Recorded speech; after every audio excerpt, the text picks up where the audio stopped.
Hello and welcome back. I'm Nicole, a cottage witch, and if my voice sounds a bit different today, it's because I've been dealing with a cold, flu, something for like 2 weeks and it won't go away.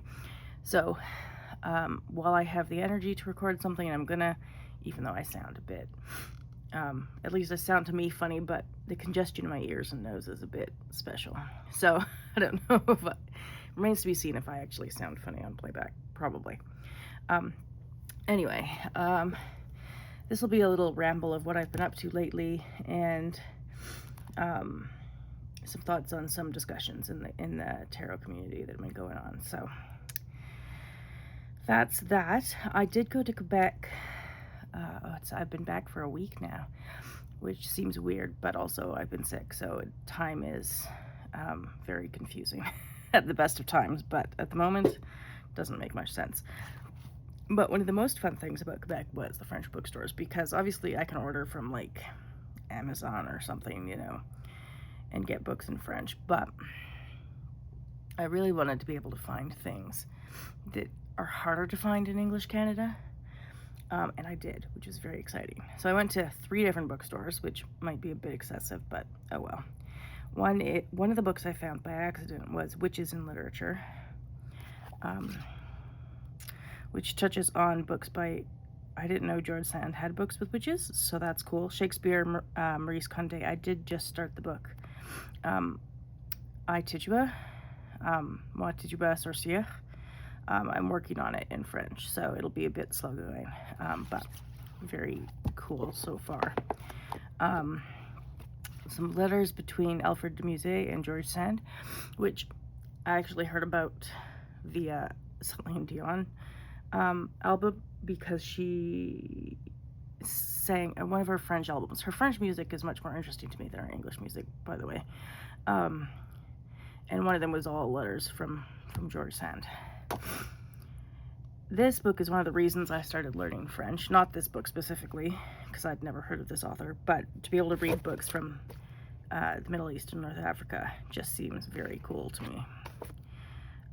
Oh yeah, I had they call them policiers or polars, but this is a mystery by, I think, a Swedish author I've never read. I went to one of the national parks in Quebec and got The Society of Trees, which is a novel but seems fun. And then I went to a couple used bookstores, and that was what I was most excited about, to find the things that you can't find on, like, the Evil Empire or whatever. One of them is Literature of Exception, which is, where was the explanation? Oh yeah, there was where's the table of contents? Oh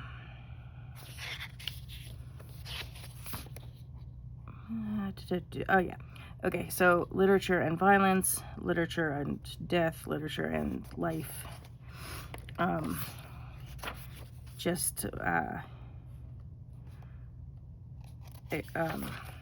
oh, I'm not being very coherent today at all, sorry. But yeah, the Literature of Exception. This is going to be too hard for me right now, but I'm excited about it. And then the Company of Writers. So this is a writer who I'd never heard of, writing about all sorts of other writers. And some of these I have heard of, like James Baldwin I love. William Burroughs I don't love, but oh well. André Gide I haven't read. UNESCO I love. So there are a bunch of different writers. I might discover some new ones that I haven't really read before. They do all seem to be men, but that's sort of how it goes sometimes, I suppose. Anyway, so those, and then Francophone literature around the world, like genre literature, so fantasy and science fiction, and oh yeah, there were a couple of these little pamphlets of other books at the bookstore that were free, so I took those, because why not? But this one was, yeah, Caribbean, Maghreb, and Sub-Saharan Africa literature genres, like the thriller or like mystery fiction, sentimental. I'm not sure what genre that would be in English romance, maybe science fiction, because romance is just like a romancier is just a novelist in French, as I understand it. Oral literature, all sorts of other cultural productions. So that this seems very. I was very happy to find this one, and my ears are so plugged up I can't tell if I'm making any sense. But anyway, very happy about that. And then I went to an art gallery and got a children's book about Riopelle. He's probably the most famous Quebecois artist who I had heard of because he dated, why am I blanking on her name at the moment? One of my favorite abstract expressionists of all time. Good Lord. Anyway, it'll come to me later at some moment I'm not expecting it. But I like his work. I don't like it as much as hers, but I like it. So this is, I thought this would be a fun way to learn more about some of his work. I saw one of his paintings there and loved it. And seeing some of these abstract expressionists in real life is very different than seeing them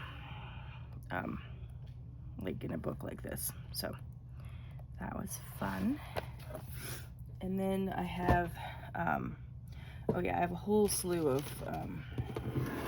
chocolate, tea, and maple syrup related things that I got, which I've been surviving on, and cheese. Chocolate and cheese from Quebec is what I've been living on since I've gotten back and dealing with this cold.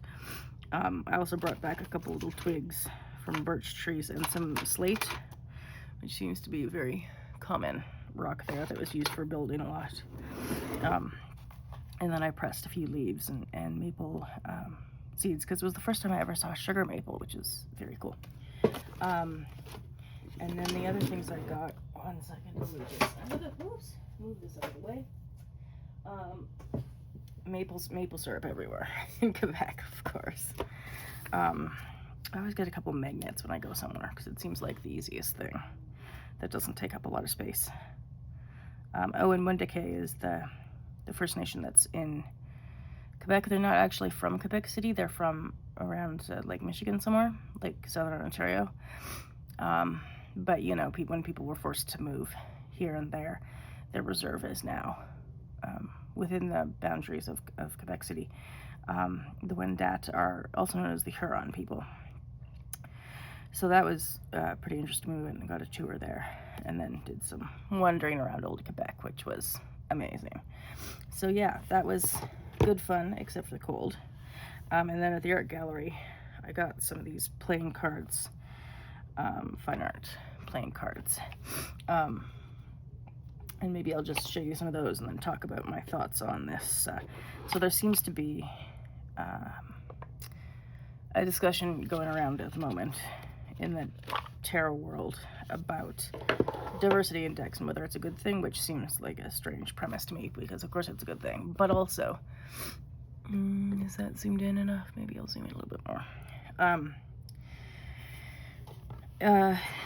There was a discussion about whether some of the diversity in some decks is tokenism or not, and I don't know, it seems a bit less clear maybe in decks than it does in a TV show, where if you're relying on stereotypes, it's more obvious, maybe. Maybe not, but like if your only Chinese character is the math genius and that's all he contributes, then probably you're relying too much on stereotypes and not creating an actual human character, you know. But in decks, I don't know, like, I don't know why you wouldn't want to see a whole variety of different people, personally, in just all sorts of situations, because that's just life. And I live in a pretty, as diverse towns go, Calgary is not as diverse as like Toronto or New York or something like that. It is more diverse than people think, but it's more, I don't know, segregated maybe? Like there's the diverse neighborhoods, and then there are the white suburbs. Sort of how it goes here, which, I mean, obviously that's not a strict thing, but that seems to be how it goes sometimes. But to me, like, one of the interesting things about going to Toronto was seeing queer people just existing out in the world, like walking down the street holding hands, dressing however they wanted, whatever. And I know there are still issues in Toronto. I'm not saying, you know, that everybody there has got everything all figured out and there are no more problems with bigotry or anything. But that was kind of a revelation to see after growing up on the prairies, where it's honestly kind of not safe to do that. So it to me, that sort of diversity index doesn't feel like tokenism. It just feels like making it normal, like people who don't conform to gender stereotypes are just allowed to exist in the world in whatever way they want. And that's pretty cool. One of the other criticisms I think I saw, I haven't watched all the videos on this topic, and I can no longer remember because my head's been so fuzzy who said what about what, so forgive me. But one of the criticisms, as I recall, was something about a wheelchair user as the chariot feeling like tokenism. And I'm not sure that does to me, partly because, so I'm not a wheelchair user, but I do have a cane that I've never used out in public, but I've practiced around my apartment. And it does take practice. It's a strange thing to figure out how to do and not feel awkward. But the reason a wheelchair user is the chariot if that was the only way wheelchair users or disabled people were ever depicted in every tarot deck ever, that would feel like tokenism, sure. But I think sometimes actually it kind of works for the chariot for me, because if you listen to wheelchair users talk about what their chair means for them, it is freedom, it's movement, it's being able to participate in the world outside your front door, and not being confined. Like, people who use wheelchairs don't seem to love the term wheelchair bound, because without their wheelchair they'd actually be housebound often. Not always, but often. But it allows them to get outside their front door and participate in the world in a way that might not be possible at all without it. So I'm actually kind of okay with the wheelchair as the chariot. I'm okay with it in any card, honestly, but that one doesn't bother me so much. The other thing I wanted to mention, because it's come up a few times in some videos I've been watching, is the idea of joy as resistance. And I'm a big fan these days of creating analog art in the age of AI as an act of resistance against, like, the tech bros and everything. But I also think there's something to be said about the idea of joy as resistance for white and middle class people versus not white and middle class people. Because it seems to me, and this is just my perception, that some white middle class folks have taken this to mean that it's the only form of resistance they need to engage in, which doesn't really make sense to me, because it's a different thing altogether for somebody who's struggling to make ends meet financially to find joy in the world. Because, like, when you hear people talk about homeless people, for example, people are so critical of other people and really don't seem to think that poor people should own refrigerators or cell phones, never mind be able to find joy in life. And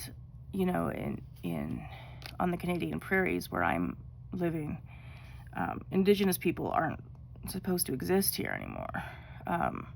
The government tried to, smallpox almost wiped them out for a while there, and then the government sort of shunted them all onto reserves and policed their movement and everything quite intensely. So for them to find joy in the world means something different, I think, than it does for white Canadians, which is not to say that white Canadians shouldn't find joy or that joy can't be an act of resistance for us. I just think it's worth considering the different sort of perspectives and what's expected of people.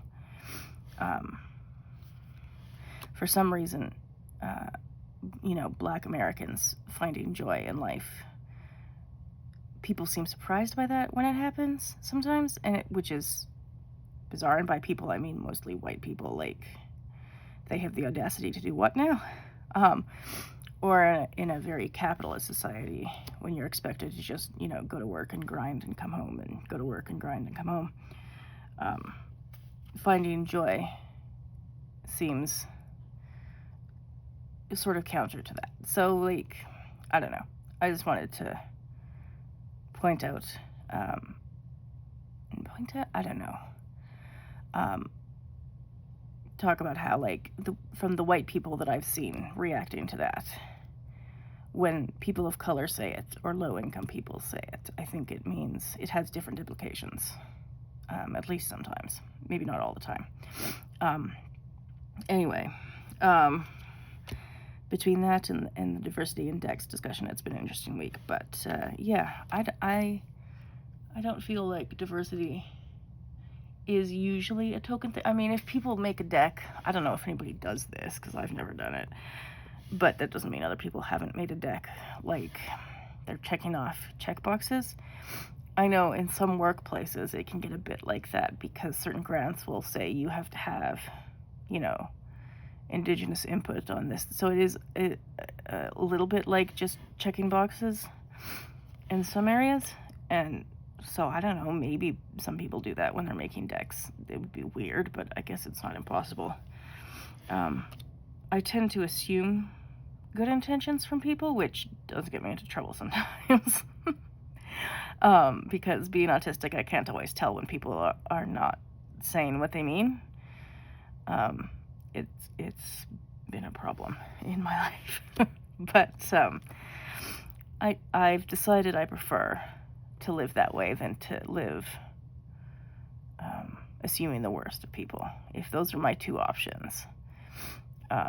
Since I can't seem to discern when people are being, I don't know, deceitful, or not deceitful, but like not being clear about what they mean. Yeah, that's how I'd prefer to go through the world, is assuming the best of people. So I have a hard time imagining that people would make a deck and just check off boxes as like an approach to making a deck. That seems weird to me. Sort of like if you're writing a novel and you have characters like that, a character like that. What I mean is, if you have diverse cast in a book, it seems unlikely to me that somebody just checked off a bunch of checkboxes, and more likely that they just live in a place that's different from where I live, because I grew up in a very white town in rural Alberta. And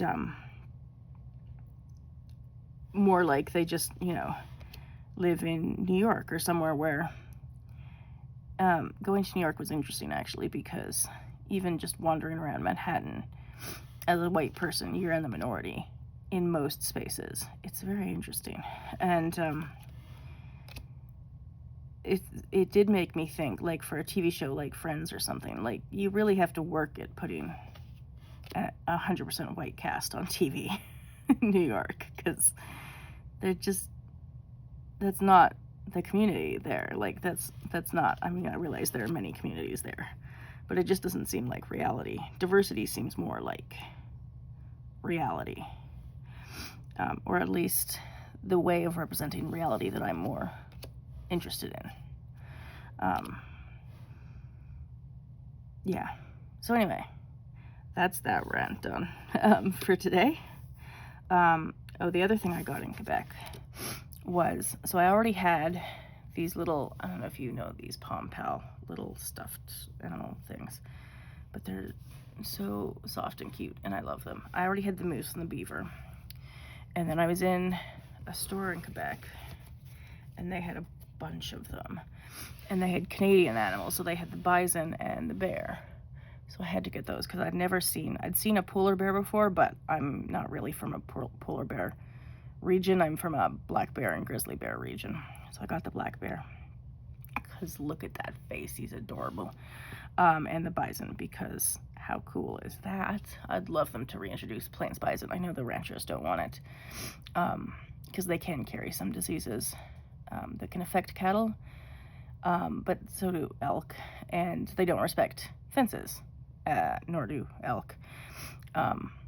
So there are complications with reintroducing bison to the prairies, but I think it would be beneficial for the prairies and just beneficial for the people. Like, how cool would that be? Anyway, I do like bison. Don't try and pet them, though. They're not pets. They look fluffy, but wild animals and all that. Anyway, I think that's probably enough for right now. I won't go over all the other things I've been working on. I'll do a different sort of video for that, I guess, because I don't want this to be a million hours long. Anyway, thank you for watching, and I'll see you next time.